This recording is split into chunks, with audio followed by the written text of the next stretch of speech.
Bonjour à tous, bonjour Camille. Coucou Lucille. Merci beaucoup d'être là aujourd'hui avec moi pour ce dernier live du sommet. On n'est pas que des parents. On aura une dernière conférence ce soir sur la coparentalité, mais qui est déjà préenregistrée. C'est le dernier live, le dernier sprint avant la fin, avant que je m'écroule vraiment.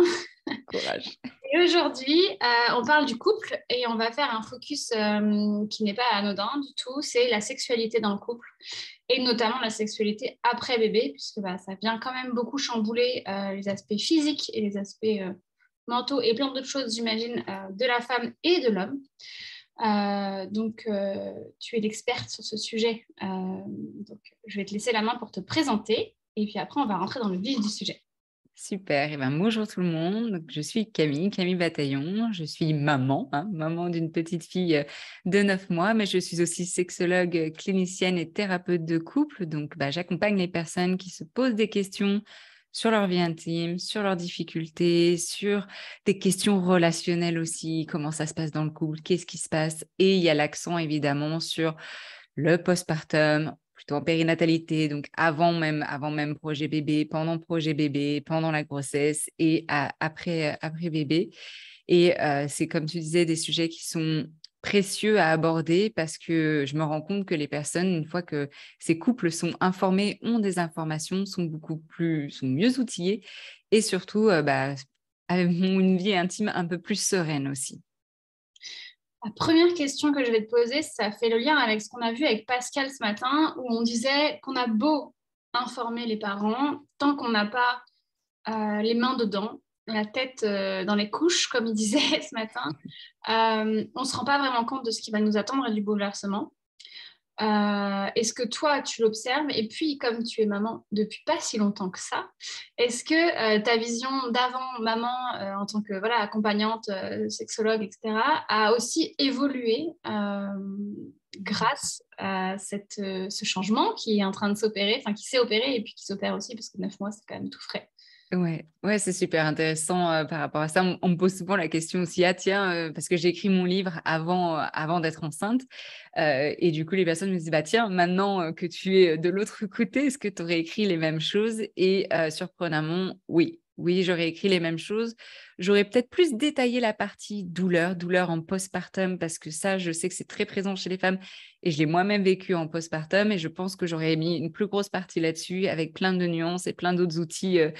Du coup, parce que ma casquette de sexologue m'a aidée aussi à pouvoir réduire ces douleurs-là et vivre une vie intime sans douleur. Mais donc, par rapport à ce chapitre-là, oui. Et c'est vrai, on s'y attend. Enfin, on a beau être informé, comme tu disais, on a beau essayer d'imaginer, tant qu'on ne le vit pas, on ne peut pas vraiment savoir. Par contre, on se rend compte quand même que on est quand même content et contente d'avoir ces informations-là parce que quand c'est le tsunami, la tempête, et qu'on n'est même pas informé là-dessus, c'est encore plus difficile. Donc moi, je me disais, mais j'ose même pas imaginer pour les personnes qui n'étaient même pas préparées dans le sens, avoir quand même des informations, avoir des personnes ressources, des personnes qui avaient déjà des difficultés dans la relation, j'ose même pas imaginer pour eux parce que en ayant déjà toutes ces ressources-là, en ayant déjà quand même des bases assez solides dans le couple, ça peut ne pas être évident. Donc, j'ose même pas imaginer pour les autres personnes qui n'ont pas eu toutes ces informations-là. Je vois. Pour revenir sur cette partie douleur et vraiment sur le voilà, j'ai accouché et où je vais accoucher et je m'attends à évidemment que physiquement, si on s'attarde sur la partie physique, j'ai des douleurs et comment t'accompagnes les femmes et qu'est-ce qu'on peut recommander outre le fait, mais je pense que tu vas l'évoquer, d'en parler et de ne pas rester avec ça sur le cœur et dans le corps. Ouais, le cœur et le corps, j'aime bien. D'en parler, effectivement. Après, c'est d'être entouré d'une équipe de professionnels parce que ce qu'on voit, c'est que ça se traite et ça se traite encore mieux quand il y a différents professionnels. Et dans ces différents professionnels, ça peut être évidemment les sexologues, ça peut être les kinés ou les sages-femmes, celles qui font de la rééducation du périnée, qui vont venir travailler la mobilité du périnée. Ça peut être aussi les ostéopathes. Par rapport aux douleurs, bien sûr, de faire un check-up aussi de manière physique, hein, donc évidemment, ça peut être aussi gynéco. S'il y a des brûlures, s'il y a des choses, des pathologies aussi vulvaires, on connaît peu, mais il y a les dermatologues vulnérologues aussi qui permettent de mettre vraiment un diagnostic aussi vis-à-vis de ça. Donc, en fait, il y a toute une équipe de professionnels. Quand on ne sait pas où commencer, c'est vrai qu'en postpartum, la porte d'entrée, ça peut être la sage-femme à qui on va en discuter. Encore faut-il que la sage-femme puisse être aussi armée vis-à-vis de ça, mais de savoir que voilà, les sexologues, en tout cas, pour parler de sexualité, peuvent être la personne référente. Et ensuite, nous, on vient dire, vous aurez besoin aussi de ces accompagnements-là. Souvent, on va dire de manière générale, même si évidemment, chaque histoire est différente. Moi, je travaille en parallèle avec des kinés ou avec des personnes qui travaillent justement sur la mobilité du périnée. Et pour toi, c'est cette sexualité épanouie au sens large, quelle que soit la définition qu'on met, et puis quel que soit nous, notre besoin, elle s'anticipe, c'est-à-dire qu'il est préférable d'en parler, d'évoquer, de se renseigner avant d'accoucher, ou est-ce qu'on le fait en postpartum? Est-ce que... Dans la réalité, dans le terrain, ce que je constate, c'est que les personnes le font plutôt après. C'est pas l'idéal, effectivement, hein. Encore une fois, si je rejoins sur quand on est informé, on peut mieux vivre les choses, mais je me rends compte que même quand on essaye de donner ces informations-là, quand la personne n'est même pas enceinte ou enceinte et qu'elle n'a pas encore accouché, c'est trop flou en fait, et des fois, il n'y a pas l'intérêt non plus. Donc souvent, les personnes vont comprendre l'intérêt après coup. Donc, on sait, c'est une réalité, même si je milite pour que cette information soit divulguée avant, mais je comprends que des fois, ça peut juste sembler abstrait, pas la priorité. Ok, soit. Mais effectivement, ouais, s'informer avant, c'est quand même important. Et j'ai perdu le fil de ta question. Non, c'était ça, c'est est-ce que je le fais avant, pendant Hmm, ou après? ouais, Et quel est le recours? Est-ce que je vois un sexologue pour que ce soit vraiment adapté à moi? Moi, je pense qu'il y a on en reviendra, tu le présenteras, mais il y a ton livre qui est oui, quand même une belle introduction au ouais, sujet et qui permet de sensibiliser, ouais. puis d'ouvrir. L'idéal, ouais, l'idéal, c'est de s'informer avant et pas seul, hein, parce que si vous êtes en couple, en fait, vous êtes deux personnes à vivre cette intimité-là ou de ne pas la vivre, mais du coup, c'est important que les deux soient informés. On se rend compte encore une fois que souvent, ça va quand même être les femmes qui vont s'informer. Même le livre, je le savais qu'en écrivant, ça allait surtout des femmes qui allaient l'acheter. C'est vrai, il y a quelques hommes, mais c'est un peu plus rare. Et quand elles le font, elles le laissent sur la table de chevet ou en évidence pour que le partenaire puisse le lire aussi. Et c'était ça l'idée aussi de créer ce livre, c'était d'en faire un outil pour que les couples communiquent là-dessus. C'est une porte d'entrée. Ah tiens, j'ai acheté ce livre. Ah tiens, ce passage, c'est intéressant. Qu'est-ce que tu en penses? Parce qu'on le sait, hein, c'est encore tabou, difficile de l'aborder dans le couple. Et donc, des fois, des supports comme des podcasts, des livres, des vidéos, des sommets, ça permet une porte d'entrée sur des sujets qui peuvent être compliqués à aborder. Et donc, justement, ce sujet qui est compliqué à aborder, c'est en gros, pour moi, c'est autour, tu l'évoques dans ton livre, autour du désir et de, clairement, quand on vient d'accoucher, en tout cas, je vais parler que pour moi, hein, parce que je n'ai pas l'universalité du discours, mais c'est quand même dur quand tu es épuisé, que tu as mal, d'avoir envie de l'autre. Tu as une envie, c'est dormir et manger. C'est assez primaire comme Ça se besoin. comprend. Mm. Et comment l'autre, tu vois déjà comment en parler et puis comment faire comprendre au père qui ne vit pas forcément les mêmes choses autour de l'allaitement, qui n'a pas accouché, donc il y a déjà beaucoup moins de douleurs physiques. Est-ce que tu as Ouais. une petite clé de... Ouais, du coup, encore une fois, quand l'information, et des fois même quand on le vit ou quand on en parle soi-même au sein de la relation, c'est pas entendu de la même manière que quand c'est des informations lues sur une brochure ou que la sage-femme l'aborde ou qu'une tierce personne l'aborde. C'est sûr qu'il y a des changements et c'est important que l'un et l'autre comprennent aussi ce qui se passe pour l'un et pour l'autre, d'où la communication, et on pourra peut-être revenir aussi là-dessus. Mais de savoir que, comme tu disais, déjà la fatigue, c'est un des plus grands facteurs qui arrive en postpartum et c'est celui qui va aussi le plus freiner la libido. Quand on est fatigué, comme tu dis, la priorité, c'est de se reposer un maximum.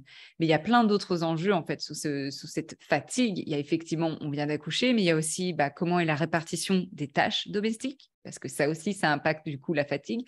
Ça impacte aussi si j'ai envie de baiser avec mon partenaire aussi, parce que les études l'ont montré, si il y a une répartition qui est déséquilibrée, en fait, il y a une insatisfaction sexuelle dans la relation. Et donc, en fait, si on a l'impression et on a ce sentiment qu'on fait équipe, que chacun fait son rôle d'une manière juste, pas forcément 50-50, juste, déjà, on a l'impression qu'on est dans le même bateau. Et du coup, la fatigue est un peu mieux répartie aussi. Hein. Ouais. On le voit chez les pères, les coparents qui s'investissent tout autant.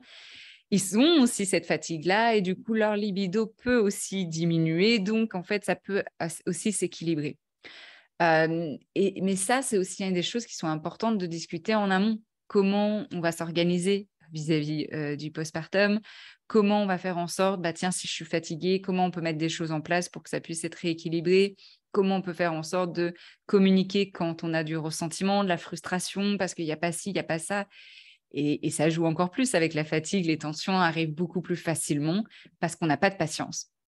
Donc, c'est surtout ça quand on parle de baby clash ou quand on parle de c'est très dur en postpartum, c'est quand il y a la fatigue. Tout va énerver assez vite, assez rapidement. Et quand on est énervé, ce n'est pas le meilleur moyen de communiquer non plus. Oui, clairement. Et justement, il y a une grosse partie, et je trouve qu'il y a une série, alors j'ai plus le nom sur Netflix, qui est sortie autour de cette sexualité qui a différents niveaux, qui n'a pas que la pénétration en fait, et que justement, un corps en postpartum ne peut peut-être pas venir tout de suite à ce genre de sujet de pénétration. Comment on évoque le sujet? Parce que quand même, c'est assez peu normalisé, assez peu communiqué, assez peu informé. Donc, outre le fait de s'informer, comment je mets mon partenaire devant ça, j'ai besoin de plus de sensualité, j'ai besoin de... tu vois, je ne Ouais. sais pas si je formule bien, mais... Oui, après, ça peut être sensuel avec la pénétration ou Oui, sensuel. oui, C'est mais plus. Ouais. Alors, bien sûr, on disait, il y a toutes ces ressources-là qui peuvent être des portes d'entrée, comme tu disais, les livres. Même dans mon livre, il y a un chapitre, justement, penser au-delà de la pénétration. Il y a d'autres livres, il y a des podcasts, il y a des séries, comme tu disais. Ça, c'est une chose. Mais le plus important, c'est en fait de communiquer. C'est légitime. Vous êtes légitime de ne pas avoir envie de pénétration à un moment donné ou pour X temps ou parce que peut-être simplement vous n'en avez pas envie. C'est important de pouvoir le communiquer. Alors, encore une fois, est-ce que dans la relation, il y a déjà eu des bases de communication là-dedans où on peut déjà échanger sur ces sujets-là, déjà? Parce que si c'était tabou avant, c'est pas en postpartum que ça va être moins tabou. Ça risque de plus exploser. Donc, c'est encore pour ça que c'est important de le faire en amont et de pouvoir avoir ces bases-là. Donc, est-ce que je peux l'exprimer librement et est-ce que l'autre peut l'entendre aussi? Et l'autre peut très bien dire aussi, ah non, mais moi, c'est vraiment important pour moi. Donc, les deux peuvent être sur des positions différentes. Et donc, c'est d'accepter qu'il y ait des positions différentes et c'est qu'est-ce qu'on fait ensemble vis-à-vis de ces différences pour qu'on puisse se retrouver aussi. Et des fois, c'est aussi à quoi on peut dire oui. Peut-être qu'aussi, la pénétration, j'en ai pas envie parce que j'ai peur. J'ai peur d'avoir mal, j'ai plus envie de cette pénétration de cette manière-là, où on fait toujours de la même manière et donc c'est bon, ça me barbe, etc. C'est d'aller creuser aussi derrière le pourquoi en fait. Et est-ce que tu observes, au gré de tes consultations, une différence entre les accouchements qui ont lieu par voie basse et les accouchements par césarienne, puisqu'il y a quand même un traumatisme du corps qui est différent, pas anodin en césarienne, mais qui en tout cas ne touche pas la partie intime, si je peux dire, Ouais. physiquement. Ça, je pense que c'est une croyance parce qu'en fait, le périnée, il peut tout aussi être impacté parce que déjà, il y a la grossesse. Après, effectivement, voix basse, ça peut être différent, mais la césarienne peut aussi avoir d'autres implications, etc. Je ne vois pas vraiment de différence vis-à-vis de ça. C'est assez similaire et même les études le montrent aussi entre une personne qui a accouché par voix haute ou par voix basse. La reprise des rapports, c'est, par exemple, parce que c'est souvent le focus aussi, hein, quand est-ce qu'on reprend les rapports, donc les études se basent sur ça aussi, la différence est d'une semaine. Donc, pour une semaine, on ne va pas se battre. Mais le plus important, en fait, c'est effectivement comment on a vécu cet accouchement, hein, parce qu'on peut très bien vivre un accouchement par voix haute et mal vivre un accouchement par voix basse et vice-versa. Comment on se sent aussi vis-à-vis de ce nouveau corps, parce que ça aussi, ça a un impact. Si je ne me sens pas bien dans mon corps, si je me sens pas bien dans mon corps, ou si j'ai des remarques vis-à-vis de ma partenaire, j'ai peut-être pas envie d'être, et ça se comprend, j'ai pas envie d'être dans de l'intimité, j'ai peut-être pas envie que quelqu'un me touche parce que déjà, même moi, je peux pas me saquer, je peux pas me regarder, etc. Comment je me sens vis-à-vis de ma sexualité et de mon sexe. Et ça, c'est des fois, parce que souvent, on va mettre ça sous le coup de depuis que j'ai accouché, depuis qu'on a des enfants, etc., il se passe ci, il se passe ça.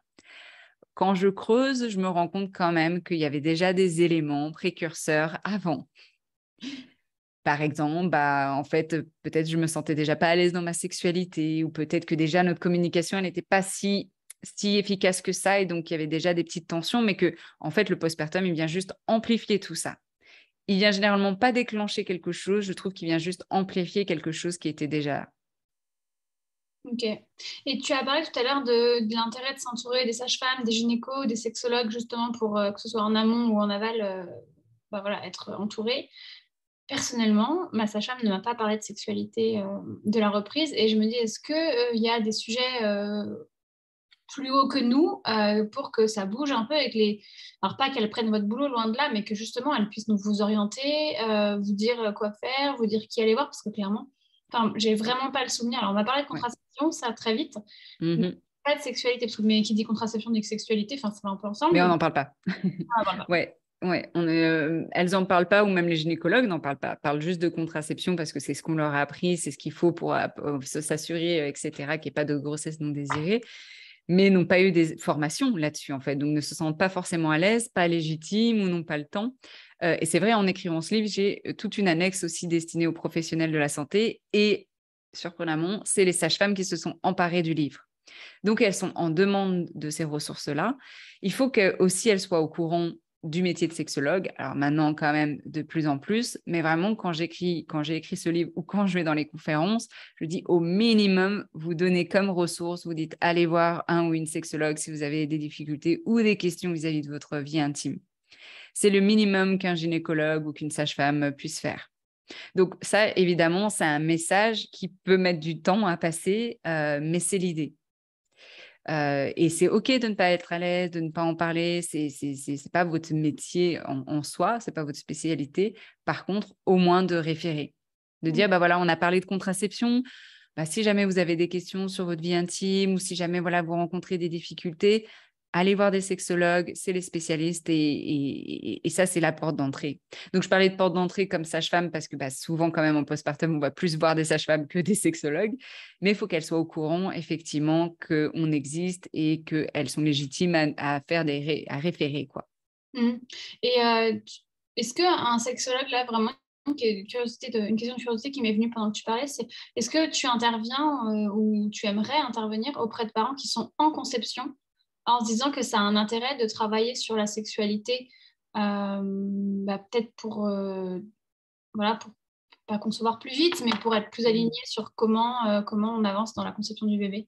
Ouais, la périnatalité, ça entoure effectivement ce genre de personnes. Alors, c'est vrai que dans cette thématique-là, cette période-là de la vie, on va avoir plus de personnes en parcours PMA.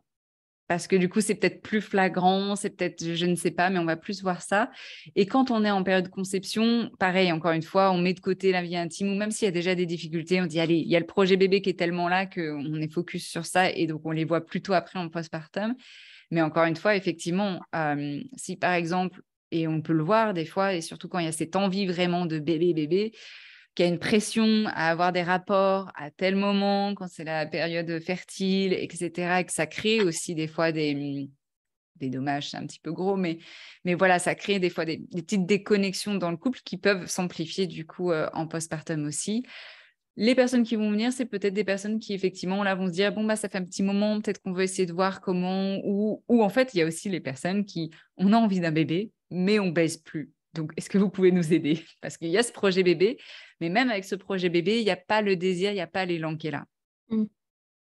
Et avant de parler des bénéfices d'avoir une vie intime, parce que tu en parles pas mal dans ton livre, j'aimerais qu'on fasse juste une toute petite parenthèse sur la prolactine, parce que quand on allait, enfin je crois, hein, c'est pas mon métier, mais Oui. j'ai vu quand même des études sur le sujet que ça fait baisser la libido, donc sur ce petit point-là. Et le deuxième point, c'est l'impact aussi du stérilet, qu'il soit aux hormones ou au cuivre.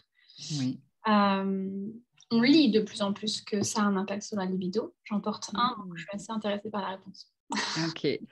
Oui, alors on parle souvent aussi même de la pilule hormonale ou même là, quand on allait, effectivement, il y a la prolactine qui est l'hormone de la lactation et qui du coup viendrait baisser un petit peu la testostérone, viendrait baisser cet intérêt sexuel hormonalement, tout comme le stérilet hormonal, tout comme la pilule hormonale. Mais souvent, ce que je vois, c'est un élément. En fait, dans la libido, il n'y a pas juste une cause. C'est souvent un élément c'est plein de facteurs, en fait, une combinaison de facteurs. Donc, tu peux très bien avoir une personne qui allaite et qui a une libido en feu et une personne qui n'allaite pas, qui allaite et qui n'a pas de libido. Donc, on ne peut pas dire que c'est que hormonal parce que sinon, elle vivrait les mêmes choses, les deux. Donc, c'est pas que ça, en fait. ça peut. Mais souvent, ça peut être aussi dû en plus à la relation, à l'état de la relation. Ça peut être aussi comment je me sens dans mon corps. Ça peut être aussi, est-ce que j'ai du temps pour moi aussi pour trouver des choses qui me font du bien? Est-ce que je suis à l'aise avec le fait qu'on me touche ou de me toucher aussi? Est-ce que je suis bien dans ma tête? Est-ce que je suis bien dans mon corps? Est-ce que je suis en dépression? Tout ça sont aussi des éléments et c'est souvent plusieurs petits trucs qui peuvent influencer cette libido. Tu vois? Donc, le stérilet, je ne sais pas pour toi si c'est hormonal ou pas hormonal. Cuivre. En cuivre. Donc, voilà, question aussi, il y aurait plein d'autres éléments aussi à creuser là-dedans, mais ça ne serait pas que ça, je dirais. Ok, intéressant. Et tu disais, je rebondis sur la partie libido en feu, j'aime beaucoup l'expression. Est-ce que, je pense savoir, mais j'aimerais que tu le dises, Oui. est-ce qu'il y a une normalité? Est-ce que, en tant que sexologue, on vous dit, voilà, bah, si le couple, il baise ensemble une fois par une semaine, bah, c'est bon, mais une fois par mois, pas terrible, et une fois par trimestre, n'en parlons même pas. Est-ce qu'il y a une normalité? Il n'y a pas de norme, effectivement. Il y a pas... Enfin, si, il y a une norme, c'est la vôtre. Ouais. Et les personnes vont souvent venir avec cette conception, cette idée que pour être un couple sain, on doit faire l'amour 2 fois par semaine parce qu'on l'a vu dans un magazine ou dans les études. Tu vois, il y a toujours ça qui revient, le 2 fois par semaine. Mais pour nous, en tant que sexologue, ça veut rien dire 2 fois par semaine. Mais si c'est pour se forcer, pour que ce soit OK, des douleurs, que ça soit pas satisfaisant, on s'en tape en fait. On préfère les couples qui le fassent une fois dans l'année et qui sont super satisfaits et c'est très bien, plutôt que des couples qui le font 2 fois par la semaine et qui en fait se forcent et puis c'est bon, bah, on le fait parce qu'on doit le faire. Là, là. Aucun intérêt, quoi. Il vaut mieux faire autre chose. Donc, effectivement, la norme, c'est la vôtre et ça demande aussi du coup de déconstruire certaines croyances. Parce que souvent, les personnes vont venir en disant bah, on devrait faire comme si, oui, il faut faire ça, parce que c'est ce que les voisins, la copine fait, etc. Non, si elle est heureuse comme ça, tant mieux, mais laissez-la tranquille. Par contre, on va se concentrer sur vous. Et donc, pour revenir à ma première question, c'est pour toi et en tant que femme et surtout en tant que psychologue, les bénéfices de cette vie intime épanouie. On est deux et on l'a un peu dit aujourd'hui parce qu'on a vraiment focusé sur le couple, mais voilà, les parents, quels que soient les sexes, sont un peu les fondations de cette famille. Quand on a décidé de le faire à deux, on peut aussi le décider de faire tout seul, mais en tout cas, quand on est deux. Et je pense, mais tu vas nous confirmer ou non, que la sexualité est un pan quand même hyper important de cette vie de couple. Donc, quels sont les bénéfices, d'après toi, d'avoir une vie intime épanouie? Ok, alors je vais nuancer un peu. Ça dépend des couples. Il y en a pour qui la sexualité, pour les deux, c'est pas une priorité. Et donc, ils vivent très bien, très heureux comme ça parce que bah, sur d'autres choses, ça roule et c'est pas leur priorité à tous les deux. Et d'autres où justement, c'est quand pour l'un ou pour l'une, c'est une priorité et pas l'autre. Là, il y a des décalages et là, il y a de la satisfaction, etc. Donc déjà, voilà, il y a la sexualité, ça peut être une fondation pour certains couples ou pour certaines personnes et pas pour d'autres. Donc ça, déjà, voilà.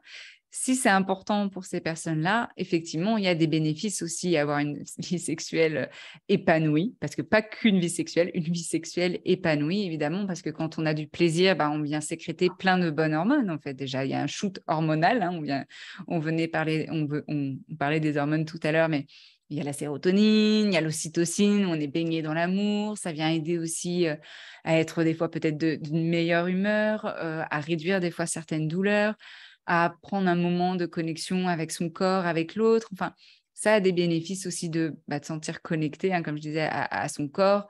Ça permet pour certaines personnes de sortir de ce rôle un peu de cette casquette je suis une mère ou je suis un père. Bah, des fois, certaines personnes, quand elles y arrivent bien, elles arrivent à créer cette bulle où c'est mon moment à moi, c'est mon kiff à moi. Là, j'oublie les enfants, j'oublie quoi que ce soit et je peux être dans l'intimité. Et c'est pas évident. Hein. Il y a beaucoup de femmes pour qui c'est pas évident de jongler comme ça et beaucoup d'hommes non plus. Surtout Donc, qu'il suffit que l'enfant se réveille à ce moment-là pour que ça, pour qu'on oui, retrouve tout de suite notre casquette de parents et que ce ne soit pas facile. exactement. Et il y a entre les personnes qui ont cette flexibilité de la casquette et ceux qui ont un peu plus une rigidité. Tu vois, donc il y a 2 manières d'agir et je le vois chez les couples. L'enfant pleure. Couple A, bon, bah, ça nous coupe tout, c'est bon, on va s'occuper de l'enfant évidemment, mais c'est bon, ça sert à rien qu'on aille dans de l'intimité parce qu'à chaque fois on est coupé, à quoi bon, ça casse tout, c'est chiant les enfants, etc. Puis c'est chiant la sexualité, bon, voilà. Et il y a le couple B où ah ouais, putain, l'enfant, et bon, on va aller s'en occuper, mais c'était tellement bien. Et bon, on ne sait pas quand c'est ce que ce sera la prochaine fois, mais j'ai hâte de cette prochaine fois. Et puis, je vais venir stimuler mon imaginaire avec ça. Et puis voilà. Et donc là, il y a des portes ouvertes vis-à-vis de, on peut continuer à avoir une sexualité même avec des enfants, même si on est coupé dans notre élan, mais ça ne va pas nous couper dans notre libido. Et d'autres qui, au contraire, ça va couper, ça va tout couper aussi. J'avais une petite question quand tu as parlé de l'importance que les sages-femmes évoquent votre métier et vous présentent en fait, parce que mes connaissances de ma part, est-ce que vous êtes une profession réglementée dans le sens où je sais qu'il y a des diplômes évidemment, mais sur la partie remboursement, etc., est-ce que l'État, la sécurité aide justement les familles parce que sinon comme le reste c'est un peu Ouais.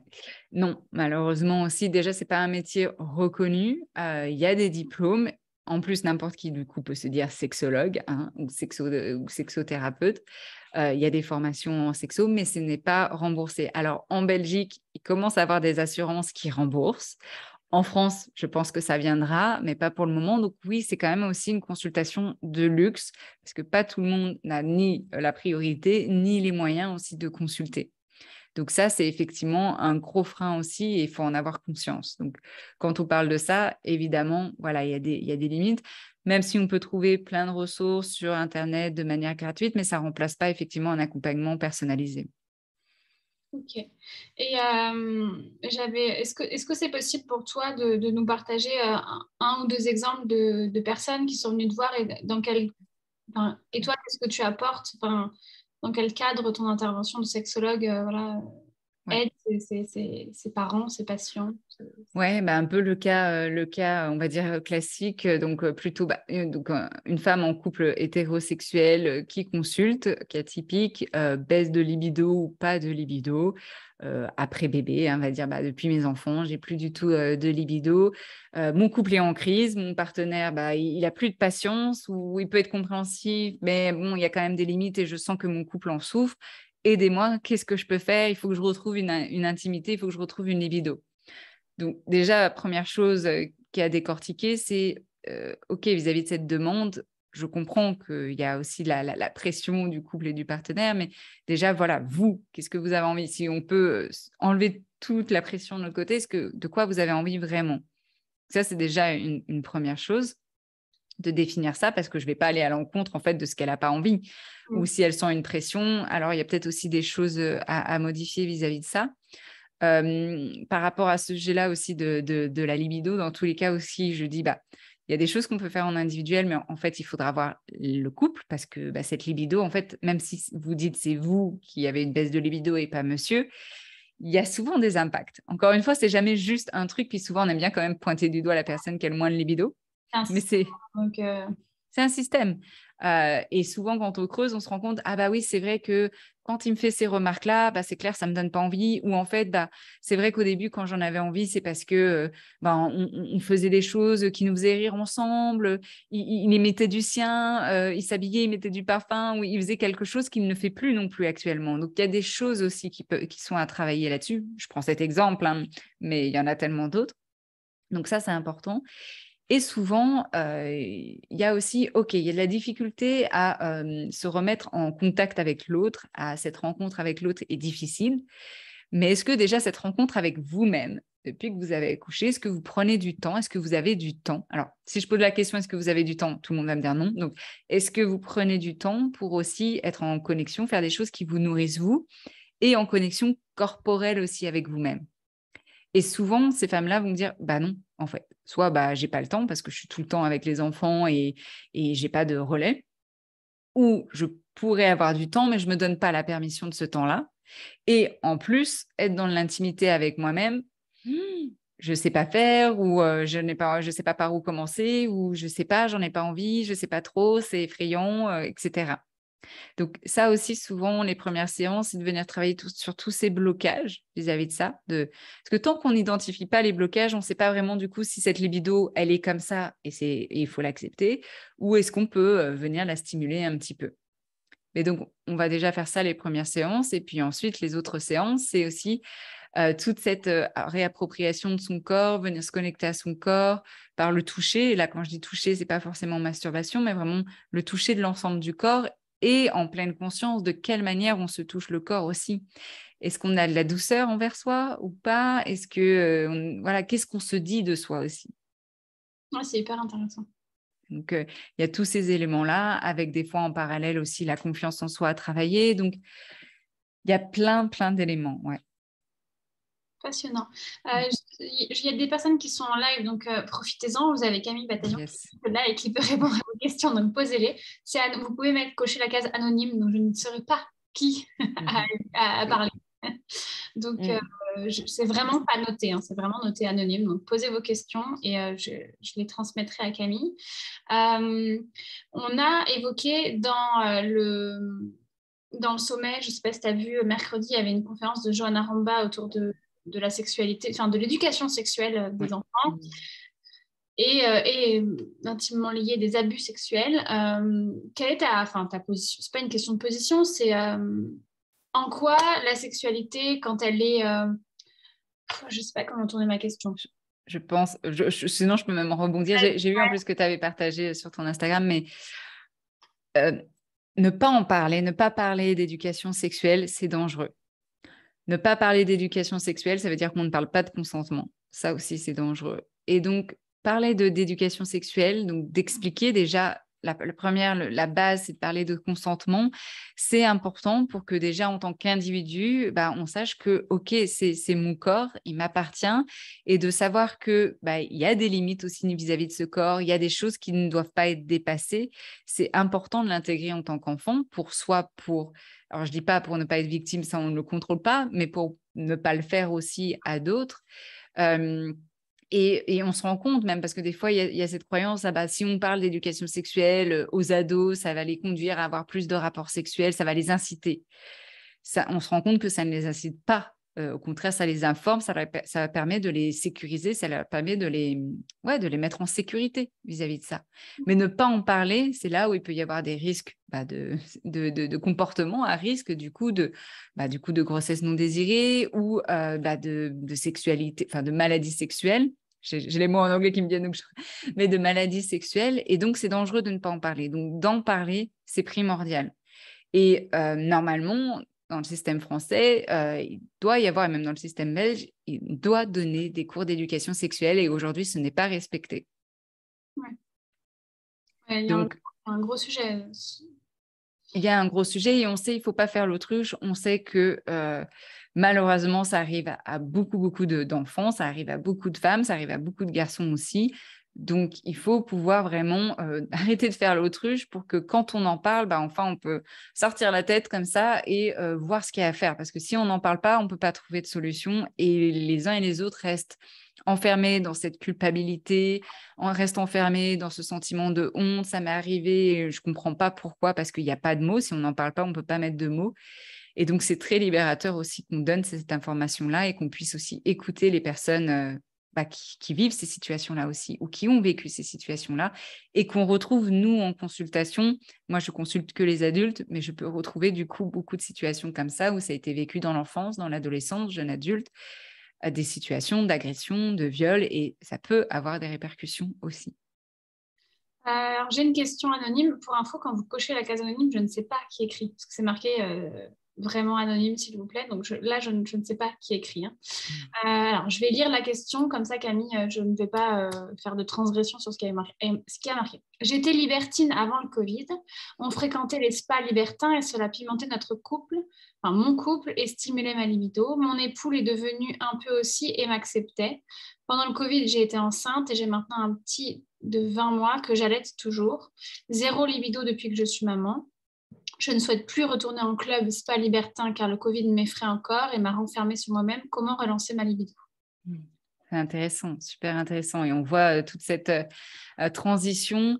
Donc souvent aussi, quand il y a une baisse de libido, c'est de se demander qu'est-ce qui a changé dans mon contexte. Là, on voit déjà plusieurs éléments, il faudrait bien sûr creuser, mais il y a effectivement, avant, ce qui me stimulait beaucoup, c'était les clubs libertins, en soi, pas que ça, mais ça n'existe plus. Il y a eu un petit bout, donc il y a ce rôle de maman aussi, et j'imagine, investi aussi. Il y a l'allaitement, donc il y a plusieurs choses. Maintenant, ça va être de réinventer effectivement qu'est-ce qui peut m'exciter. Parce que peut-être qu'avant j'étais là-dedans et ça m'excitait, aujourd'hui ça m'excite peut-être plus, mais je dois du coup réapprendre, apprendre ce qui peut m'intéresser. Et pour ça, il n'y a pas d'autre réponse qui ce n'est que c'est de venir en fait expérimenter vraiment vis-à-vis de soi. Quand je pose la question, qu'est-ce qui peut vous exciter? La plupart des personnes ne savent pas me répondre tout de suite. Donc, c'est tout à fait fréquent. Par contre, de la laisser un petit peu comme ça en suspens et en testant des choses, vous allez pouvoir savoir. Des fois, on se dit, il faut que je sache pour y aller. Et souvent, je dis, des fois, on ne le sait pas en avance. Et donc, c'est d'être aussi OK d'explorer des choses. Bien sûr, il faut que ce soit un oui, il faut que ce soit un consentement, mais d'explorer des choses pour voir si finalement, OK, ça pourrait m'exciter, ça pourrait me stimuler. Donc là, pour cette personne-là aussi, il y a eu la période Covid où j'imagine confinement aussi, plus le bébé, plus plus de stimulation avec les clubs libertins. Est-ce que cette personne, elle a déjà des moments pour elle aussi, des moments seuls pour elle, des moments pour explorer ce repenser sexuel aussi, hein? Est-ce que je ne l'ai pas mis un peu de côté aussi, hein? On parlait de flexibilité de casquette. Est-ce que je ne l'ai pas mis un peu de côté? Est-ce que je peux me voir en tant que personne sexuelle? Comment je me sens avec mon corps?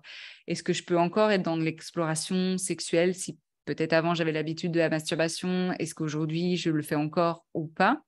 Donc déjà vraiment cette phase-là. Et ensuite avec mon partenaire.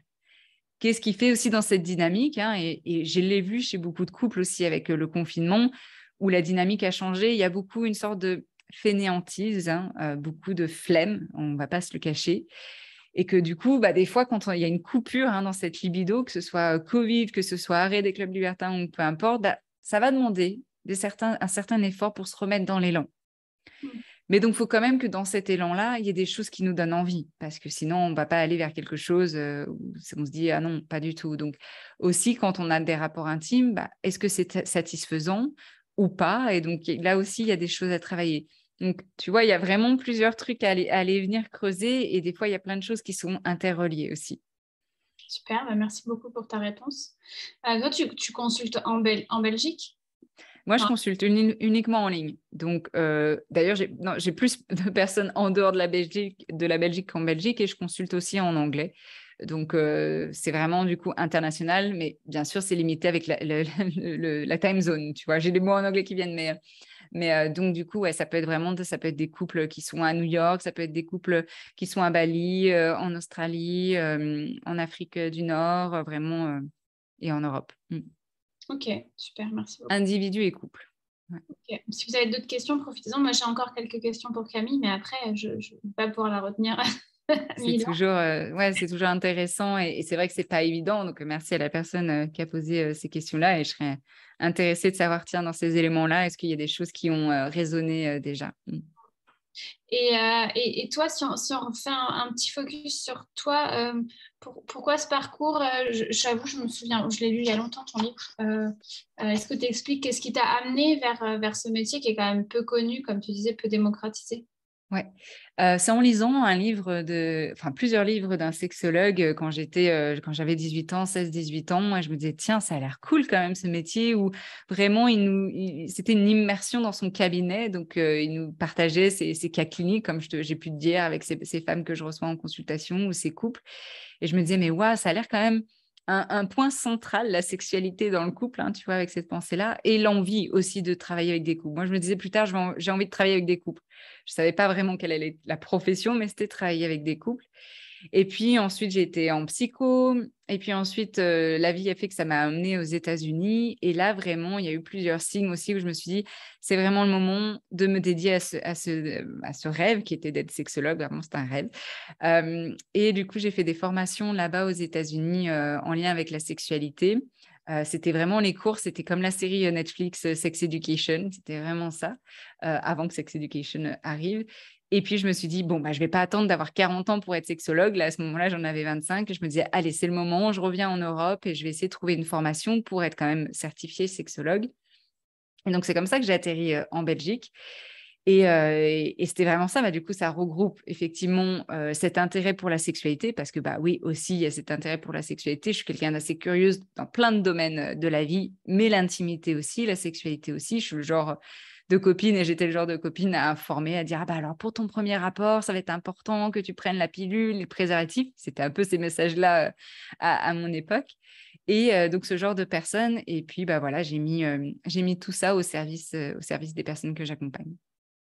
Alors, on a la personne qui avait partagé autour des clubs libertins et de la baisse de libido qui a marqué oui, cela a beaucoup résonné et qui a mis plein de petits émoticônes comme ça. Ouais. Donc, vous saurez où retrouver Camille si besoin d'aller plus loin. Et on a une autre question. PMA depuis 7 ans avec double don par choix, infertilité de mon époux. Maintenant que bébé est là, plus de sexualité depuis la naissance, il y a presque 2 ans. Relancer notre intimité, point d'interrogation, des tips, point d'interrogation. Ouais. Ouais, parcours PMA, comme je disais, hein, on le voit souvent, c'est parce que des fois, on ne voit pas tout de suite, on ne sent pas tout de suite l'impact que ça peut avoir sur la sexualité parce que focus, il faut qu'on ait un bébé, etc. Et ça se comprend. Mais effectivement, le parcours PMA, bah, en fait, le parcours PMA, il dissocie complètement. On a une sexualité reproductive. En fait, ça devient plus qu'une sexualité reproductive où c'est calculé, où c'est des injections, où c'est hormonal, où c'est des rendez-vous, où il y a des intrusions, où c'est très médicalisé. Et tout le monde connaît votre intimité. Tous les professionnels qui vous suivent connaissent votre intimité, savent quand vous ovulez ou savent. Alors là, si c'est double don, j'imagine c'est FIV aussi, j'imagine. Mais donc, ça a un impact aussi. Et donc, c'est souvent des couples qui vont mettre de côté la sexualité ludique, qui vont se focaliser en fait juste sur ce côté médical et qui vont oublier que ça peut être fun aussi d'avoir une sexualité, que ce n'est pas que à destinée d'avoir un bébé. Parce que du coup, qu'est-ce qui se passe quand on se focalise que sur ça? Quand il y a le bébé qui arrive, on ne comprend plus pourquoi on aurait besoin de sexualité puisque ça y est, bébé est là. Donc, ça va être de pouvoir réintégrer le côté ludique de la sexualité. Alors, bien sûr, en ayant aussi les deux personnes, en essayant de comprendre de quelle manière ça a pu avoir un impact. Parce que ça peut être différent, hein, évidemment, des deux côtés. Il y a des hommes qui, par exemple, vont dire moi, je me suis sentie utilisée, usée, parce que je devais. Alors là, je ne pense pas que c'était le cas de cette personne, mais voilà, je devais avoir des rapports à tel moment, et donc, c'était pas, je ne pouvais pas contrôler, ça m'a mis beaucoup de pression, et j'ai des problèmes érectiles, etc. Donc, bref, pour revenir à ces personnes-là, ça va être le côté ludique. Donc, déjà aussi de voir de quelle manière ça a pu impacter la relation, avant même de penser la sexualité, la relation. Comment a été la communication, hein, je vais revenir là-dessus. Est-ce que ce couple-là a toujours une connexion, sans parler de la sexualité, mais est-ce qu'il y a quand même de la connexion de manière physique, émotionnelle ou pas? Parce que ça va être du coup un premier pan.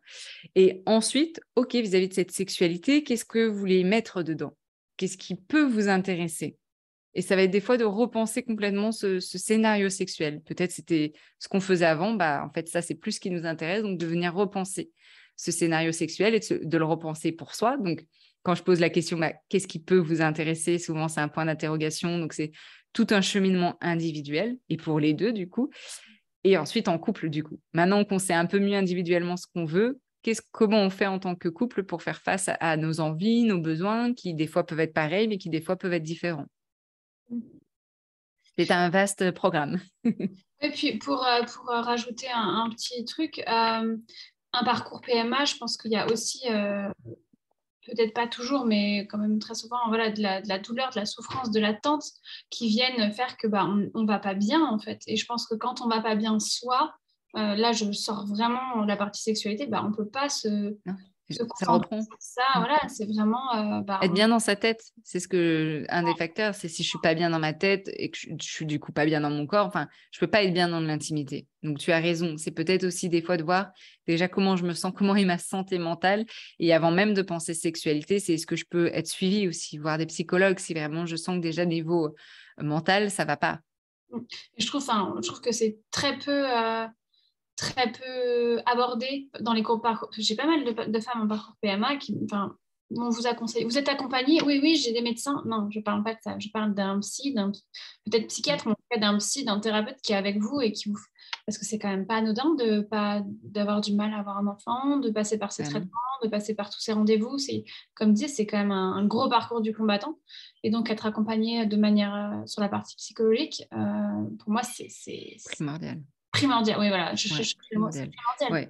Et même moi, avec ma casquette de sexologue, j'ajoute aussi est-ce que vous êtes accompagné au niveau de l'intimité? Parce que là, on parle quand même d'un bébé, on est dans l'intrusion complète de l'intimité du couple, mais ça viendrait à personne que le couple soit accompagné aussi là-dessus, tu vois. Mais déjà, minimum, psychologue, je suis d'accord.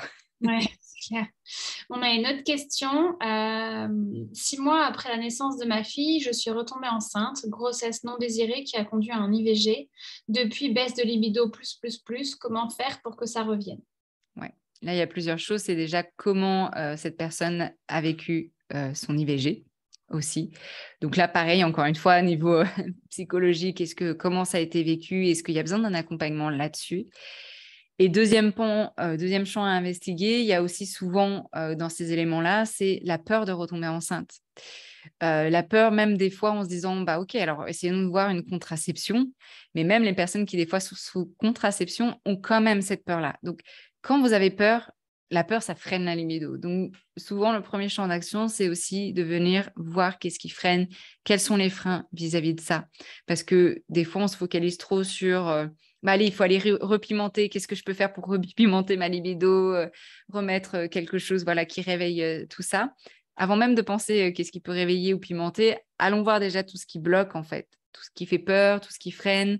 Parce que tant qu'on ne travaille pas là-dessus, vous aurez beau prendre un week-end que tous les deux, ça marchera sur voilà, un one-shot, mais vous reviendrez au même problème. Donc, il faut aller regarder vraiment au fond du truc, si j'ose dire. Super. Et là, je vais plutôt parler à la femme, maman, et puis peut-être un peu sexologue, mais sur la parentalité au sens large, parce que pour moi, la sexualité, c'est pour ça que tu es là, est vraiment un point important, puisque comme on disait, le couple, c'est un peu voilà, les fondations, et pour que ça aille bien, un des leviers, c'est la sexualité. Je pense que tu étais quand même bien renseignée, voilà, tu es quand même dans ce milieu, comme on dit, donc au niveau du postpartum, de l'enfance, etc.